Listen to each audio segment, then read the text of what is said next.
Bismillahirrahmanirrahim. Assalamualaikum warahmatullahi wabarakatuh. Hamdan wa syukurillah, amma ba'du. Puji syukur kepada Allah Subhanahu wa taala. Allah Subhanahu wa taala masih senantiasa memberi kita kesehatan dan kesempatan pada hari ini masih dapat berkumpul di majelis ilmu yang kita cintai dalam pembelajaran secara online. Salawat dan salam ke baginda Rasulullah Sallallahu Alaihi Wasallam. Semoga Nabi Muhammad Sallallahu Alaihi Wasallam dapat memberikan syafaat kepada kita. Kita termasuk orang-orang yang tergolong yang mendapatkan syafaat dari Nabi Muhammad Sallallahu Alaihi Wasallam, yang senantiasa berselawat kepada Nabi Muhammad Sallallahu Alaihi Wasallam. Anak-anak ustadz yang ustadz cintai karena Allah, kaifa halukum? Alhamdulillah bikhair. Pelajaran kita kali ini adalah pelajaran fikih di semester 2. Di semester 2 ini kita akan mempelajari tentang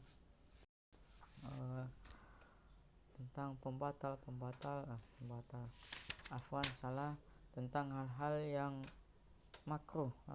yang makruh di dalam sholat. Di pelajaran yang ketiga, yang sebelumnya kita sudah mempelajari tentang hal-hal yang wajib di dalam sholat. Sekarang kita akan mempelajari tentang hal-hal yang makruh di dalam sholat. Apa saja itu hal-hal yang makruh di dalam sholat? Kita lihat di bukunya di halaman 34. Bila sedang sholat, maka janganlah melakukan hal-hal yang dimakruhkan, sebab sholat kita bisa batal. Perbuatan yang dimakruhkan tersebut yaitu diantaranya adalah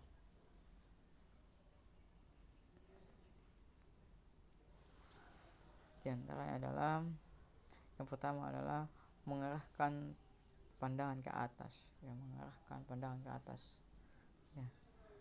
ketika nanti kita melakukan pembelajaran secara langsung, Ustaz akan lihatkan bagaimana cara memandang ke atas, secara penjelasan langsung. Memandang ke atas kita sudah jelas mengetahui, memandang ke atas ketika sholat itu adalah makruh yang menyebabkan sholat kita batal. Ketika kita sholat, memandang kemana? Tentunya ke tempat sujud kita. Beda dengan ketika tasawuf awal dan akhir, yaitu pemandangan kita itu adalah ke jari telunjuk kita, itu sebagai isyarat. Anak ustadz yang ustadz cintai karena Allah. Yang selanjutnya adalah yang kedua, meletakkan tangan di pinggang. Meletakkan tangan di pinggang. Kita di dalam sholat itu, tentunya harus khusyuk, sesuai dengan syariat yang diajarkan oleh Rasulullah, sesuai dengan gerakan yang diajarkan oleh Rasulullah Sallallahu Alaihi Wasallam. Itu juga bacaan sholat yang telah diajarkan oleh Rasulullah Sallallahu Alaihi Wasallam. Kalau meletakkan tangan di pinggang itu tidak bagian daripada sholat. Hati-hati, ini nanti bisa membuat batal sholat kita. Selanjutnya, menoleh atau melirik kecuali bila diperlukan. Menoleh atau melirik itu tidak boleh, kecuali bila diperlukan. Diperlukan sebagaimana ketika ada seorang ibu yang lagi sholat, saat itu dia melihat anaknya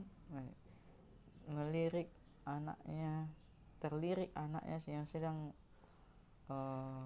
berjalan, yang mendekati bahaya seperti memegang arus listrik, maka segeralah menoleh dan mengangkat anak tersebut.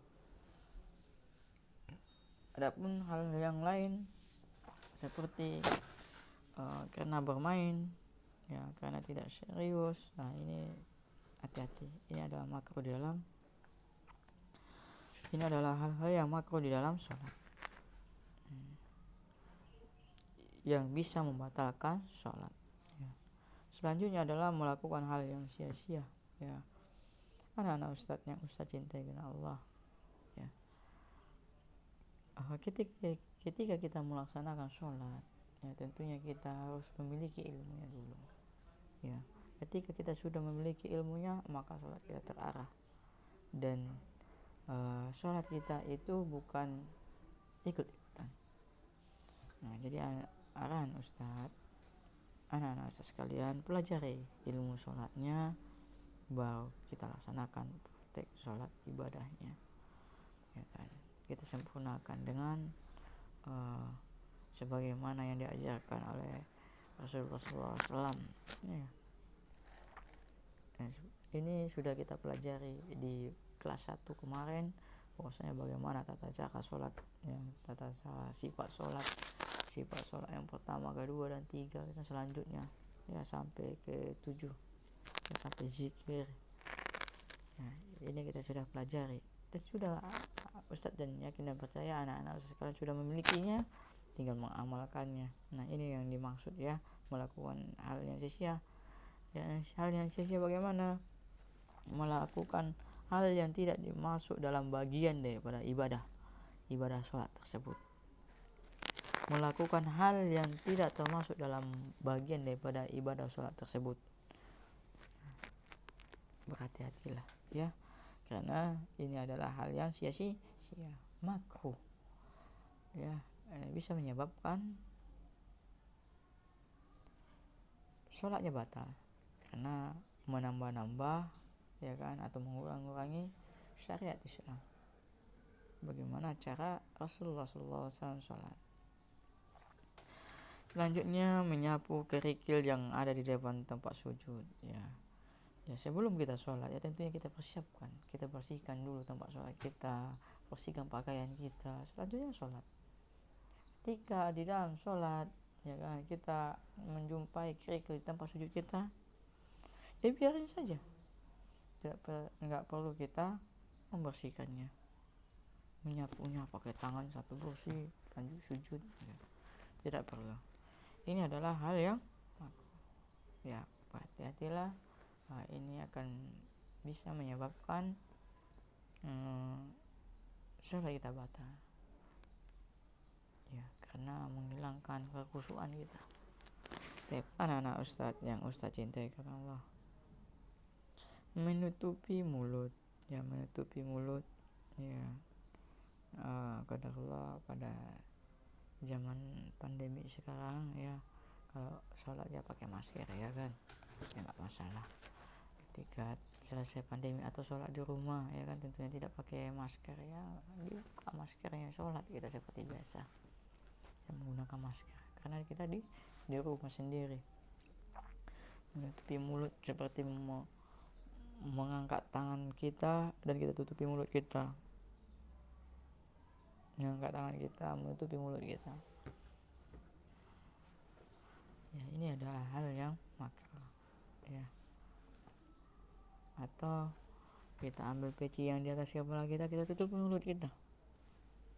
Nah, tidak boleh ya, makruh menutupi mulut. Selanjutnya adalah yang ketujuh, sholat saat makan sudah terhidang, ya, sedangkan kita merasa lapar. Ya, dua hal ini ketika sudah terhidang tapi kita belum merasa lapar, boleh langsung sholat. Ya, tapi sudah terhidang, pada saat itu memang qadarullah, memang perut kita lapar, ya, kita melaksanakan makan dulu. Sholat bukan sholat dulu, makan dulu, ya kan. Ini ada hadisnya, ya. Kita utamakan makan dulu, karena dua hal, yaitu karena makanan sudah terhidang pertama, selanjutnya kita merasa lapar. Ini menghilangkan kekhusyukan di dalam sholat.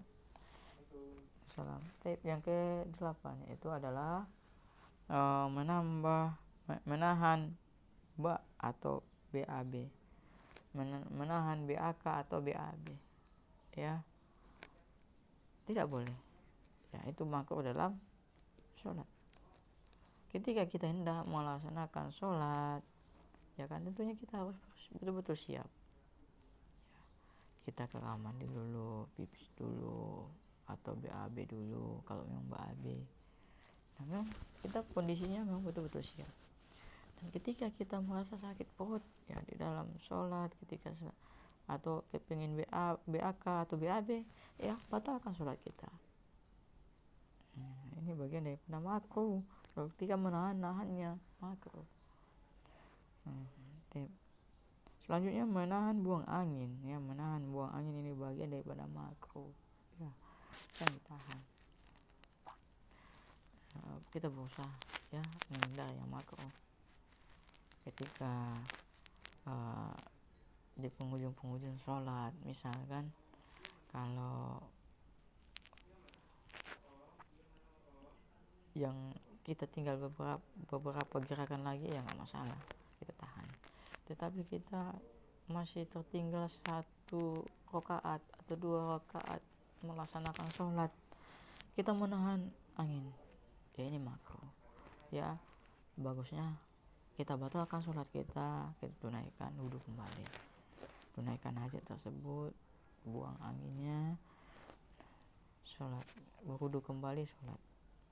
Tips selanjutnya adalah menahan kentut yang sangat. Menahan kentut yang sangat. Menahan kentut yang sangat ya tentunya mulai dari awal kita sholat, itu kita menahan hingga akhir kita tahan. Tidak boleh ya, makruh. Atau di pertengahan sholat kita juga sama, beda sedikit ya.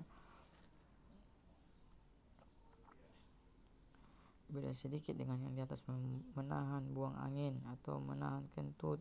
Ya, beda sedikit. Menahan kentut yang sangat ya, yang istilahnya kita tahan kentut itu yang keluar semua gitu, sudah batal ya, keluar sudah batal. Bagus kita hal tersebut tinggalkan saja sholat kita, wudhu kembali. Karena ketika hendak sholat, kita tentunya mempersiapkan diri kita memang betul-betul siap untuk melaksanakan sholat. Apa manfaatnya kita memang betul-betul siap ini melaksanakan sholat? Yang tentu manfaatnya itu kita lebih khusyuk melaksanakan sholat. Anak-anak Ustadz yang Ustadz cintai karena Allah ya. Demikianlah ya pembelajaran kita kali ini. Mudah-mudahan anak-anak sekalian memahaminya dan dipahami ini ya, dibaca berulang-ulang kembali bukunya. Mudah-mudahan tidak ada kendala. Ketika ada kendala, bertanyalah kepada Ustaz ya. Ustaz tutup dengan doa kafarat majlis. Subhanakallahumma wa bihamdika asyhadu an la ilaha illa anta astaghfiruka wa atubu ilaik. Assalamualaikum warahmatullahi wabarakatuh.